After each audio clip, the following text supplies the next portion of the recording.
All right. Hello, this is Martin Carcasson. I'm a communication studies professor at Colorado State University and the founder and director of the CSU Center for Public Deliberation.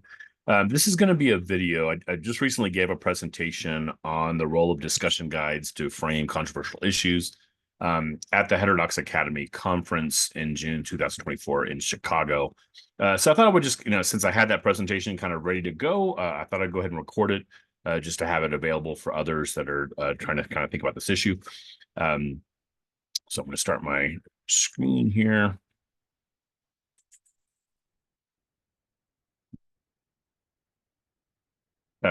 So as you'll see, I'll post on the chat on the comments.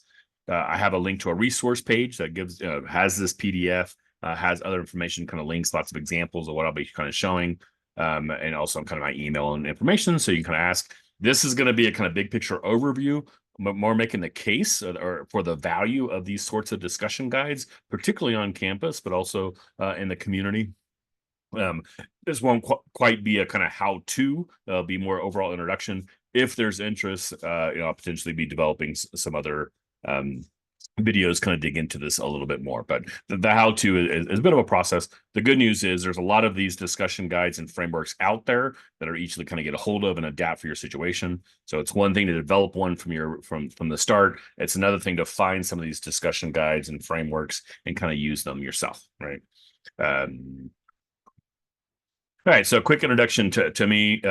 Again, the Center for Public Deliberation serves as an impartial resource for the Northern Colorado community. I'm going to do this pretty quick because I'm assuming most people watching this video would know already. I'll also put a link to some introduction videos, a big picture of the theory behind the CBD, the work that we do that gets into wicked problems and the social psychology and brain science and all the nuts and bolts of kind of these deliberative meetings. Again, this video is going to be a little bit more specific in terms of the role of these discussion guides. But generally, what we do with the CBD, we now get hired by the city, the county, school district, community organizations to design and run innovative meetings to help people have much better conversations about tough issues. I train CSU students as facilitators.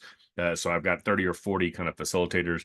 So 100 people can show up. We can split them up to 15 different tables and have students at every table, both trained generally in deliberation and also trained specifically on that topic. And often, as the focus of this video will be, utilizing a discussion guide and a process that's been used to help people really talk through an issue in a productive way.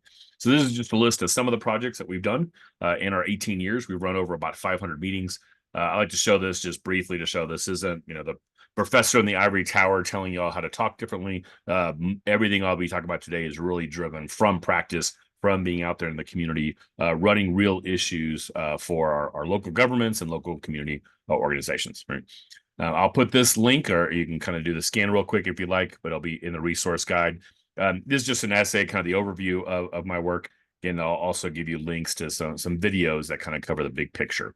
But what this is going to focus on, I'm going to make the case for deliberative engagement, particularly on campus for this one, because it was initially for the Heterodox Academy, and campuses struggling to figure out how do we talk about free speech and how do we talk about controversial issues. So I'm going to frame it somewhat to that. But again, these discussion guides, we use them in the community all the time. I'm going to give some basics of framing for deliberation, which is different than framing, say, for persuasion, but also different than framing for a debate or a dialogue. And I'll get into those distinctions a bit.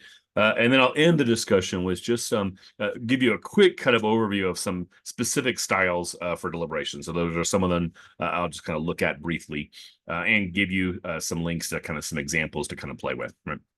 So 4 overarching ideas about my work that I get into more in the introductory videos, but just to kind of set the stage for people to understand kind of how I think. The first is that democracy is hard. Diverse democracy in particular really requires us to have some tough conversations and really be able to talk to each other for it to kind of function well. Unfortunately, those things don't happen naturally. Right? Our brains, a lot of my work is informed by social psychology and brain science, and the unfortunate reality that our brains are much more wired for outrage and polarization than they are for collaboration and deliberation. Right? And there's, unfortunately, some bad faith actors out there that are kind of taking advantage of that aspect of human nature, making it harder for us to have the conversations that we need to have. Overall, my work, this has been really focusing lately on these 2 kind of huge challenges that we face to getting democracy to work well. So one is polarization. And the other is what I call what scholars have now called information disorder, which I like to think of as a kind of combination of just information overload, just the explosion of information that we have to deal with. Our ability to create new information and share new information has just kind of exponentially exploded in the last 20 years. AI has just even done more the last couple years. But our ability to make sense of that information, to kind of process information, to move from data to some sense of knowledge, to ultimately wisdom and better decisions, has really lagged, right? So that, and then the other part of information disorder is just the misinformation, disinformation, malinformation that we're getting so much that makes it so hard for us to deal with issues, right? So overall, my work is, okay, how do we build capacity in our local communities for the conversations that we need to have, informed by social psychology and brain science? In particular, the easiest way for me to explain my work is I design processes to avoid triggering the worst of human nature and actually tap into the best. Hopefully to deal with those two kind of challenges and help our communities move the needle on the issues that they kind of care about. Right? So, again, I started the Center for Public Deliberation. Deliberation is probably one of those words people kind of know, but maybe not kind of specifically of what kind of style talk deliberation is. So this is an actual working paper that probably have a link to some of the thoughts. I'm hoping to finish this paper this summer. But I like to make the distinction between debate, deliberation, and dialogue. I see the value of all three of them. All three of them are these interactive communication technologies. I know some of y'all might think interactive communication seems redundant, but a lot of communication, particularly political communication, is one way. And it's bumper stickers, it's one at a time in the microphone, it's messages kind of going out, professionally kind of designed messages. Democracy requires us to interact in productive ways. So these are three kind of tools I think are particularly important for campus, or particularly important for our communities. But also they don't happen naturally, or at least debate happens naturally, but mostly bad debate happens naturally. To get actually quality debate that helps us really move issues, elevate conversations, and move issues forward is very difficult, but it is possible. I don't like to just throw out debate as a negative thing. It is a valuable thing. So these are just some of the kind of beginning insights of the paper that I'm writing. I'm not going to walk through all of this today. If it looks particularly interesting, you can pause and kind of read the details or read them later. But just to kind of, again, the thinking here is all three of these tools are useful. They all have upside. They all have some limitations. And I really think, deliberation, the way I focus it, deliberation at its best brings out the best of both debate and dialogue. And brings them together. And in some ways, debate's a really good tool to help us deal with information disorder, because debate done well elevates good arguments and exposes bad arguments and helps us kind of move along that line again from just data to knowledge to wisdom. And dialogue is critical for depolarization. Dialogue is critical for improving relationships, for often kind of a rehumanization process. And again, deliberation tries to bring the best of those two things together. Debate by itself is ultimately unproductive because we can't have this clash of ideas if we don't have relationships, if we don't have trust. When we're kind of polarized, information doesn't work. Facts don't change minds. And then dialogue, I think, is necessary but not sufficient. Because at least the way I see dialogue, it's kind of inherently not judgmental. It's really about listening to each other and building relationships. So it forms the relationships we need to make decisions together, but dialogue itself is not a decision-making model. So that's where I talk about deliberation. And to be fair to deliberation, the limitation of it is it's very resource heavy. To do deliberation well, it takes a lot of work before the meeting, often after the meeting, to reap the kind of benefits of it and set it up well. It takes a lot of facilitators. Deliberation is small group kind of based, whereas debate and dialogue are easier to pull off. Productive ones. So all three tools are important. Campuses and communities should have should build capacity to do all three of these well. One of the big slides in my initial presentation, the third video of my intro slides, talks up, it's this slide about the key components of deliberative engagement. Again, you see a picture of one of the meetings that we have. These are the nuts and bolts of how we design these meetings to spark a very different kind of conversation. of how we frame the issue, having small groups, processes that are designed, not just to kind of gather input, but to get people to interact, to talk to each other, to tap in, particularly to human creativity, and then having facilitators at the table. But in particular, that second one, in most cases, a deliberative discussion is going to have some sort of discussion guide or backgrounder that's kind of critical to the process. And that's what we're going to get into the rest of this video. These backgrounders are base of information, so it helps us deal with information disorder. But it's also kind of something to react to. It's a starting point that people dig into that we'll talk to later, how that helps with polarization. And having a document that's framed for deliberation, that's designed to spark a better conversation. Rather than most political documents are designed to either just inform people some basic information or to often to kind of persuade them or manipulate them. These are documents that are designed for a good conversation, which are, again, the conversations that we need to have for democracy to thrive. So what is the power of this deliberative framing? I was trained 20 years ago with National Issues Forum, kind of how to frame issues. Certainly learned lots of different examples of other different ways. So we'll show you some different options there. But the first bullet point here, which I think is critical, is it gives people a range of options and perspectives to react to. I love small groups, small facilitator groups. You can really dig into the issue. You have time to talk to each other. You're dealing with issues very well. But also a small group inherently is not going to be very diverse. Just by definition, it's a small group. You're not going to have that many different perspectives.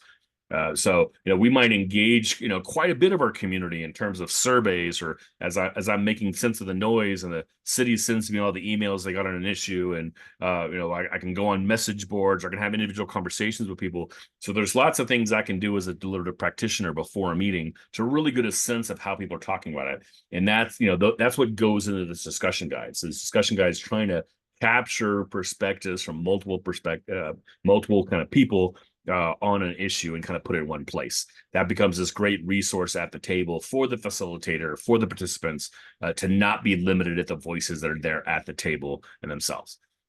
Our brains want simple. We want good versus evil. We love our heroes and our victims and our villains.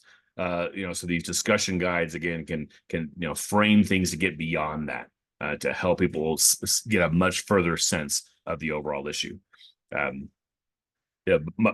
did this deep dive into social psychology and brain science probably about 8-9 years ago now. And really, I've been using these guides for 20 years. I was trained on them. I could see they worked well, but it wasn't until I really dived into the psychology that I really understood why, right? And one of the key aspects here is, our brains are wired for us versus them. There's some good news there because there's a power of us. We are social creatures that in some ways want to work together, but there's also a lot of bad news because it's really easy to get humans to kind of define them and, dehumanize and split people and, bring out all the worst in human nature kind of based on kind of tribalism and kind of team sports in a way. Right. So giving this discussion guide, and the discussion guide, we always kind of frame it as it's not perfect. We try to kind of capture the issue, and we also ask them to help us improve this, right? Tell us what you like, tell us what you don't like, tell us what's missing. And that aspect, now this small group, we're giving them a team task. They're working together to kind of help improve this document. And that sparks very different conversations than we would normally get in the one time of the microphone or other kind of basic processes. Another key aspect that it fits with the social psychology is, most humans avoid conflict. Some people love conflict, and they're often the loudest voices and trigger kind of negative kind of reactions. And then a very small percentage of people deal with conflict well. The one key aspect of these discussion guides is, since people are reacting to a whole bunch of ideas on these discussion guides, they're not having to react to each other as much, right? One person might say, "Ooh, I really like idea B," but then someone pushing back is not necessarily pushing back on that person. They're working the document, they're improving, they're helping us kind of see different sides of the document. So it makes it easier for people to kind of disagree and have the tough conversations and struggle with some of these inherent tensions to issues without having to explicitly kind of push back on individual people. Again, you're doing the group project of improving that document, right? A lot of my work is avoiding triggering the worst of human nature and tapping to the best. A big part of tapping the best that I get into my second introduction video is humans are really creative. Creative problem solvers when put in a good situation. It's just sad how rarely we're put into those situations in our political system.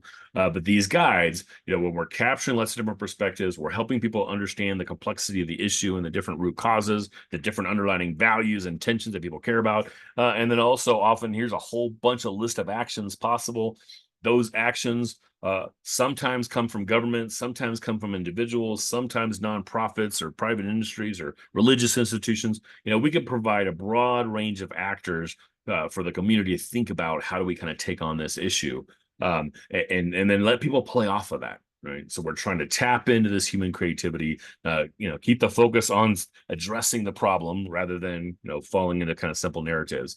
And these discussion guides can really set the stage for that kind of conversation.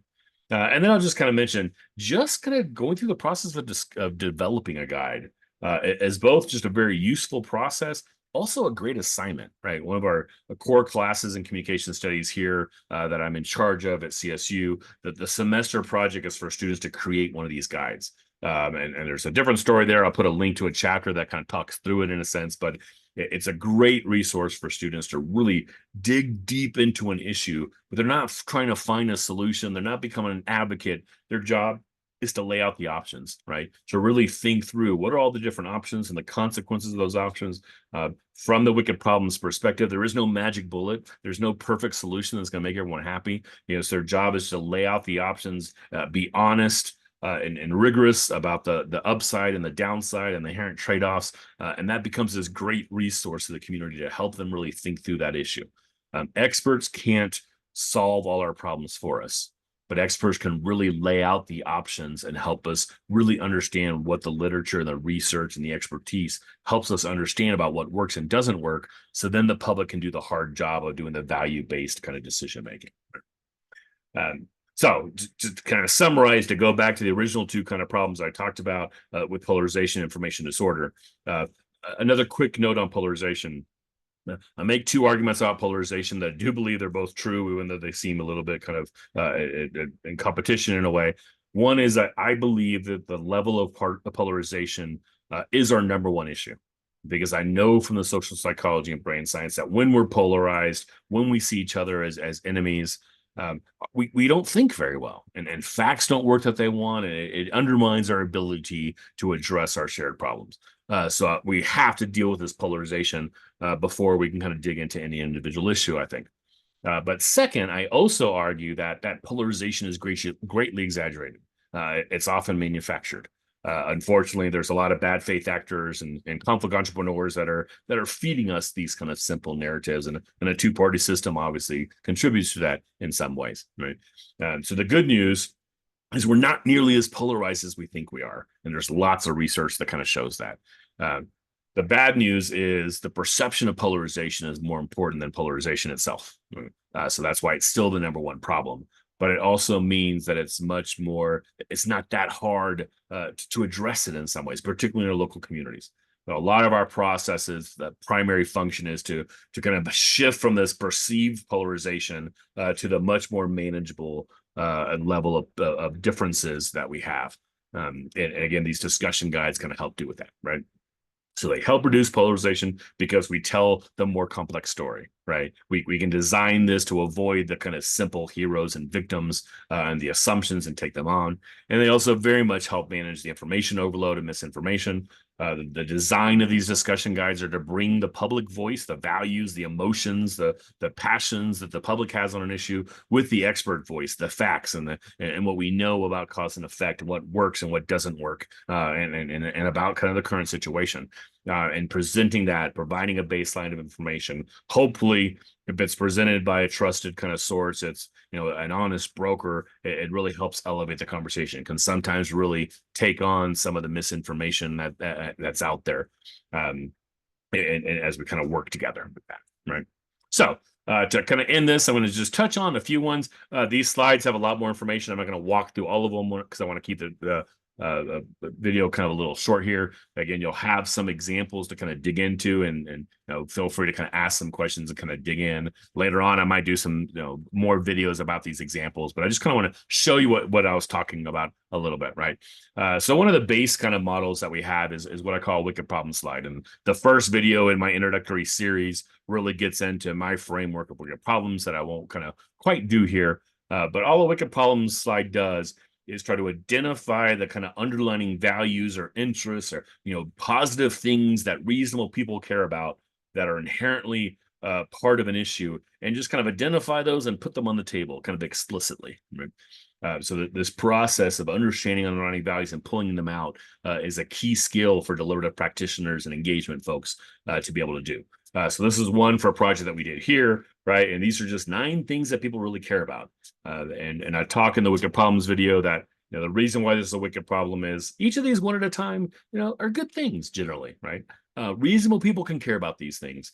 But what makes them wicked is they don't fit together, that there's some inherent tensions between these that are kind of tough to deal with.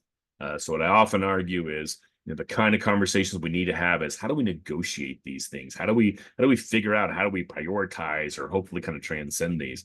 So in my broader work, I talk often about these 3 conversations we're trying to spark. The long term is this balancing, trying to find the perfect kind of balance between these, which is always kind of a moving target that changes. Short term, it's a recalibrating. We might make a big shift on what's kind of important or less important to us. Ideally, we can get creative and innovative and transcend tensions and find out ways of kind of doing win-wins. The reality is all 3 of those conversations don't happen naturally. Right? We much more likely, we like to frame things as only one value is relevant. We care about this thing and define people that disagree with us as being against something that most people think is a good thing. Our brains love to think that way, right? So the dominant, that's why when we're just allowing the one time the microphone of individual opinions, we get a lot of kind of one value based kind of talking past each other. So wicked problem slide identifies all those values, put them on the table, and said, hey, you know what? As we dig into this issue, we're having to kind of deal with this. It helps with polarization because it redefines people's motives. Their motives aren't primarily being against something. Their motives of they care about other things, and there's natural tensions that we deal with. Again, the quick version here is, problems are not caused by wicked people with bad values.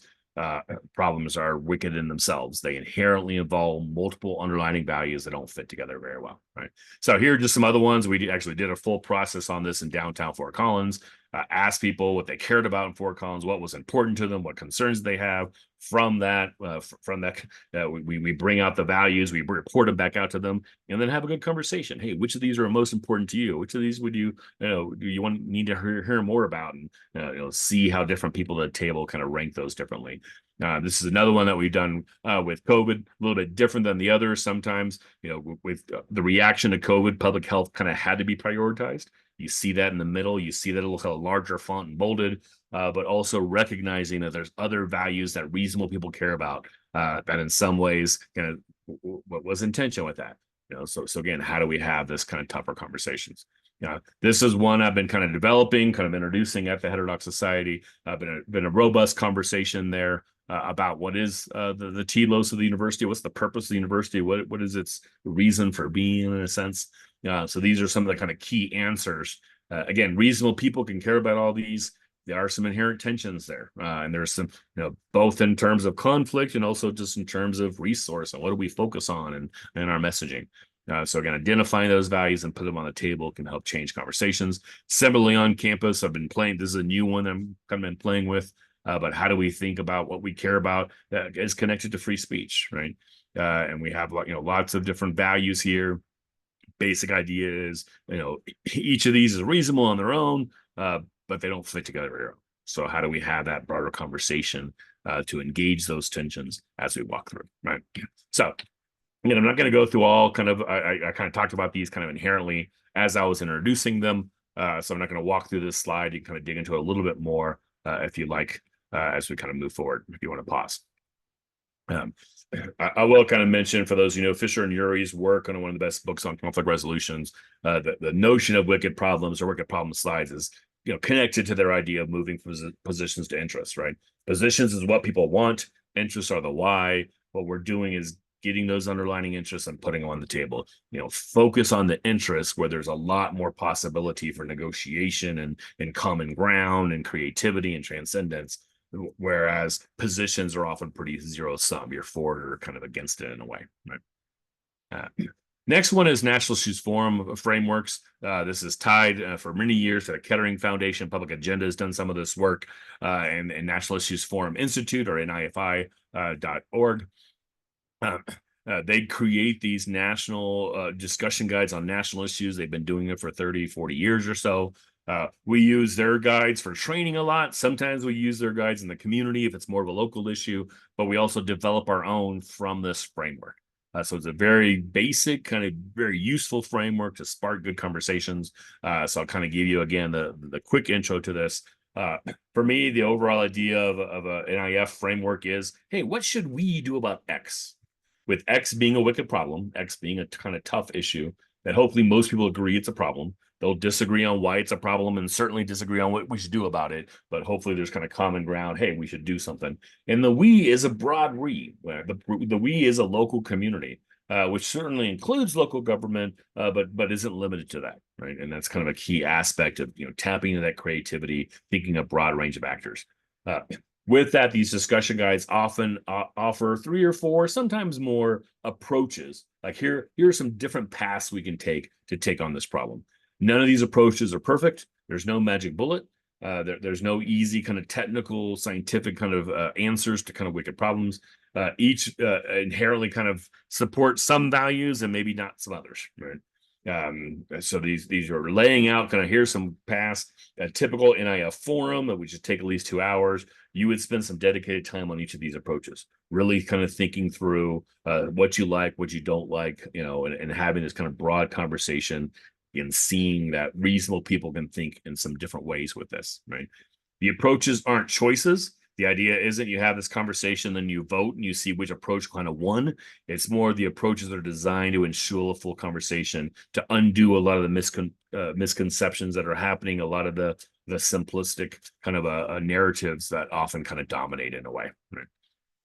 So this is kind of one way it looks like, right? Here's the issue. Here's some approaches. Each approach has a set of action. Each approach probably has a set of kind of basic arguments to support it. And then people like or push back on approaches for lots of different ways. So you can see that the bottom third of this looks like a wicked problem slide, right? Here are all the underlying values that people care about the issue. Well, those values, in some ways people like an approach because of certain values, and sometimes their concerns raise out of that approach doesn't do that value. It prioritizes some other values a little bit more, right? So here are just a couple examples. I'm not going to walk through these. So again, pause if you want to look at the details, or again, you can pull up the PDF kind of afterwards. This is one many years ago. I wasn't involved before I got here. That kind of looked at future visioning for the city of Longmont by having here kind of 4 approaches that they can kind of look at. Similar, an NIF book kind of on land use conflict kind of gives 4 options. You see each of the approaches often kind of an action kind of a verb starting off. This is one we did develop at the CPD. Each approach here is kind of a different main actor to really focus on how do we think about transportation for older adults, as many stop kind of being able to drive themselves in a still pretty car-centric kind of society. So lots of these discussion guide takes lots of forms. Sometimes for a lot of events, they're just a 1-page placemat. We say placemat because it's kind of waiting for them at the table as they walk in. We might use like an 11x17 kind of piece of paper that gives us some room. But we often don't assume people are going to read them beforehand. So they're often kind of something that they can read kind of during the process as they go through. Sometimes the transportation one that you'll be able to look at if you'd like is a 4-pager. So we have an introduction and then basically like 1 full page per approach. Sometimes it'll belong. The NIF ones, they've ranged over the years. Some of the biggest have been 30 or 40 pages with a lot of kind of information to kind of dig in. It ends up being, somewhere around 4 to 8 pages per approach, with some introductory and conclusion kind of matter. And then sometimes they kind of did smaller ones, kind of 8 pages long or so, right? So there's a variety of ways of kind of doing this. Here's one of the 1-pagers. I know the details here. If you want to pause and kind of dig in, but this is the one that we created for a local food kind of economy in Routt County, working with extension agents out there in Steamboat Springs. But again, you see the kind of three kind of approaches, some basic action steps, some key arguments to look at, and then inherently here are some of the trade-offs. No approach is perfect, right? There is actually NIF created a free speech and inclusive campus book a few years ago, so you have access to that if you're particularly interested. Right? So some of the theory on here, again, I'm going to pop this up because I probably talked about a lot of these already.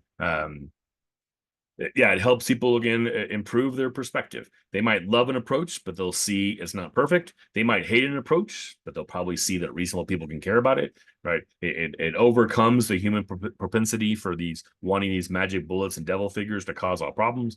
It really helps us kind of think through and really see all the different perspectives that might come out, and the broad range of stakeholders as we go. Right? So next one is viewpoint documents. This kind of grew out of NIF for me a few times where an issue, especially early on as I'm trying to make sense of an issue, there wasn't kind of 3 or 4 paths, was kind of narrowing it too much. So I need something a little bit more. And there were 4 kind of a shorter kind of initial conversation, really just to try to help the community understand the wickedness of the problem and start to kind of elevate kind of our understanding of it. These are often 1 or 2 page. You'll see some examples of it to help people think about this. So basically what a viewpoint document is I might have like 10 statements of perspectives on an issue, maybe 1, 2 sentences each, expressing either concerns or maybe some ideas of what we should do about it.